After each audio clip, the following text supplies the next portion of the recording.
بخوایم در مورد نقاشی در ایران و تاریخچه‌اش صحبت کنیم میتونیم برگردیم به غارهای لرستان. The history of painting in Iran can be traced back to cave paintings, some of which can be found in the Lorestan Mountains of the west coast. There, we find the cavemen's beautiful depiction of their daily hunt on the walls.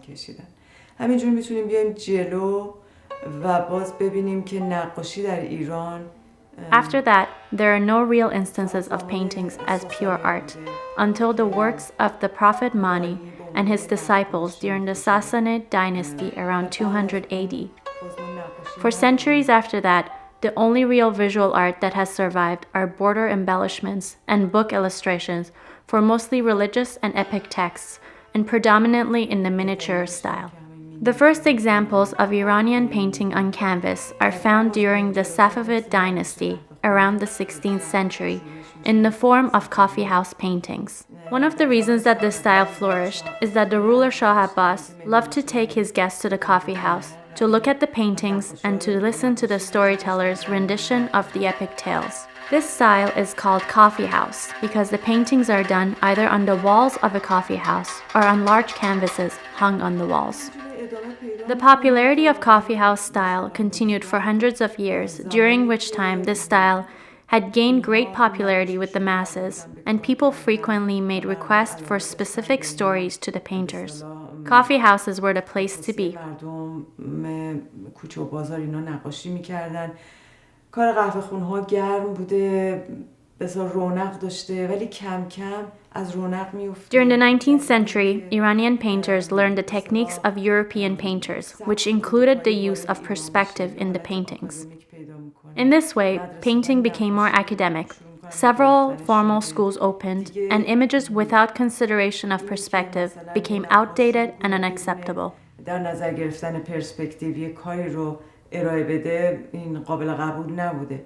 As a result, coffeehouse painting began to fall out of fashion to the point where today we can say that this style is completely dead, and of the contemporary masters, few are still working or alive. سبک نقاشی مرده و دیگه اندک نقاشانی هم هستن که در این به اصطلاح سبک نقاشی کنن یا زنده باشن یا به اصطلاح وجود داشته باشن.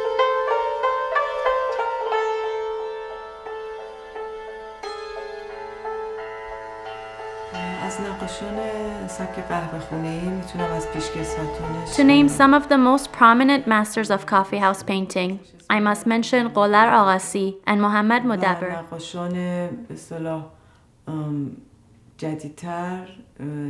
And more contemporary masters, including Ahmad Khalili and Ali Larani, both of whom have helped me immensely in my research.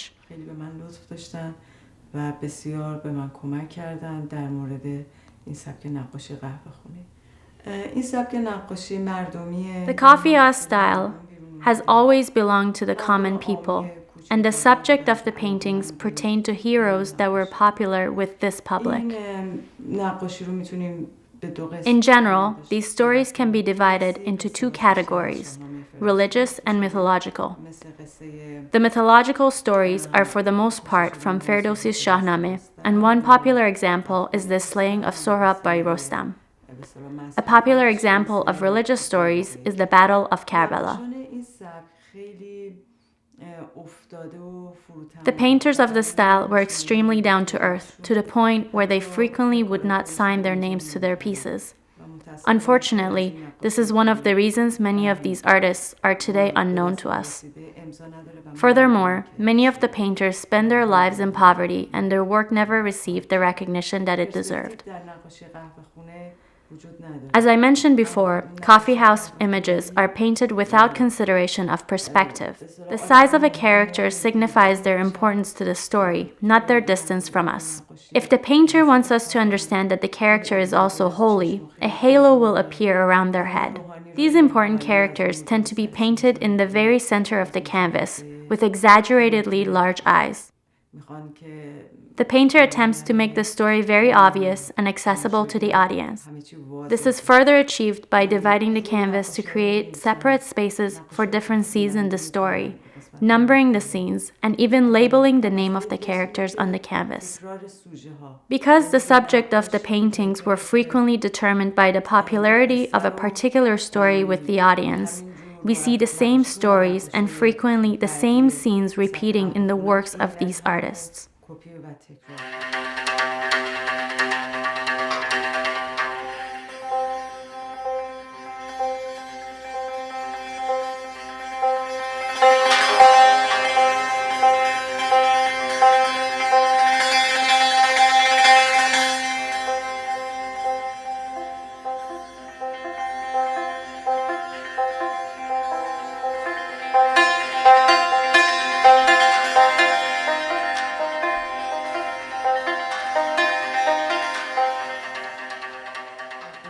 Coffeehouse painting is a very masculine style. The painters have all been men. Since coffeehouses were for centuries closed to women, the audiences have also traditionally consisted of only men. I can say with confidence that I am one of the first women to paint in this style.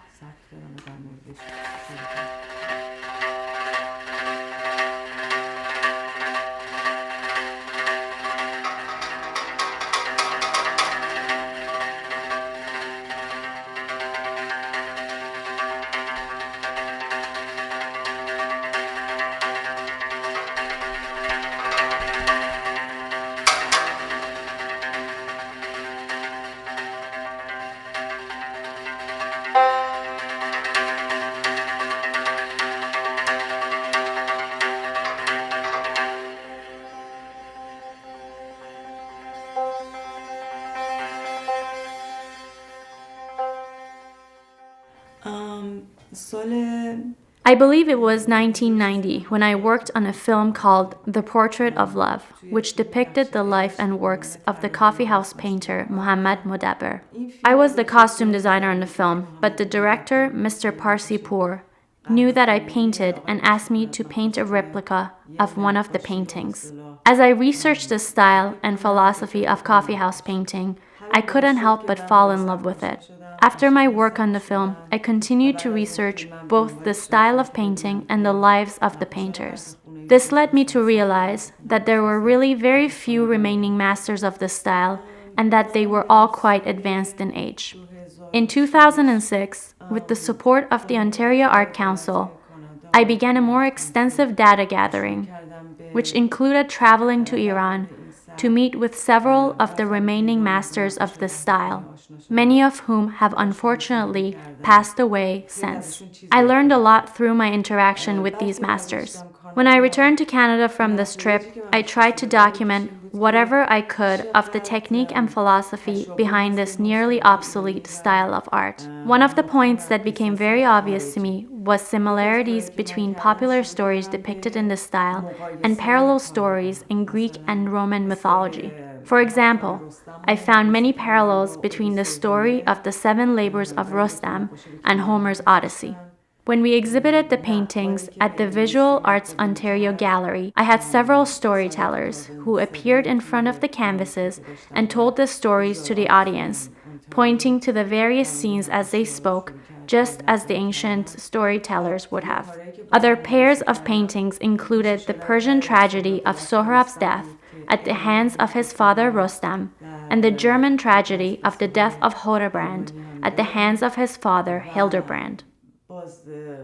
مسئله عشق برام خیلی مطرح بود که یکی از اسطوره‌های عاشقانه as well as the love story of Sheikh of Sanan, which I found to be similar to the Chinese love story of the 7th goddess day.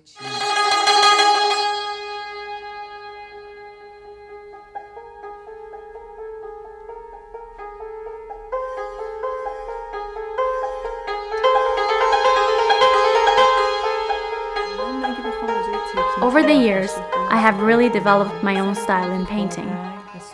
I believe in differentiating between paintings and photographs. This is why I focus on distinguishing figures with contrasting colors without much attention to capturing exact details, because a camera can capture a realistic image much better than any human. I love color. For me, lines do not act as an outline of any element in the painting, but rather as a character in and of themselves.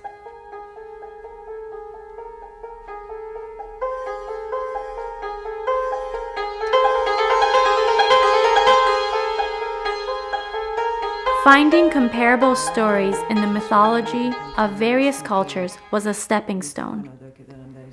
Living in a multicultural society like Canada, it felt very natural for me to start painting stories and images of Canada in the coffeehouse style.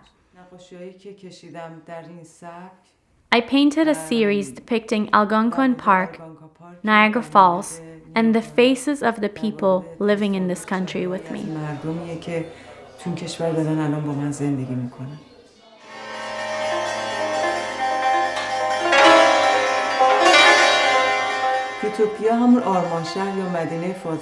I decided to name my Canadian collection Utopia. Coffeehouse paintings focus on portrayal of stories of heroes. I think in modern terms, a hero does not have to be a person, but can be a system or a country, like Canada.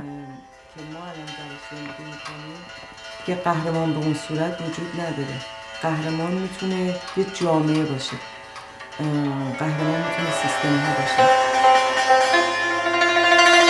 اینجا رو خیلی زیاد نمیشناسم ولی امروز که اومدم اینجا مثل اینکه 100 سال میشناسمش. When I look at these paintings, I feel like I've known Mitra for years. Mitra's ethnic background and her love of her adopted homeland permeates every line and every figure and the technique of her paintings. At the same time, her paintings are infused with childhood memories and the stories she has grown up with. To have one painting convey all this at once is truly a great achievement.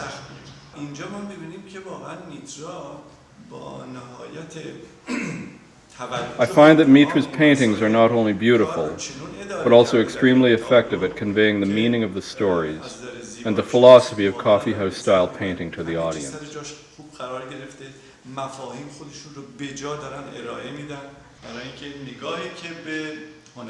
Mitra has a truly unique eye for art, for nature, for tradition, and for culture.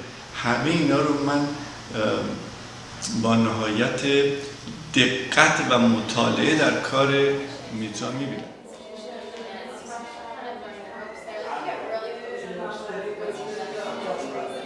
We're now scheduled to have a presentation from Mitra Ghavamian.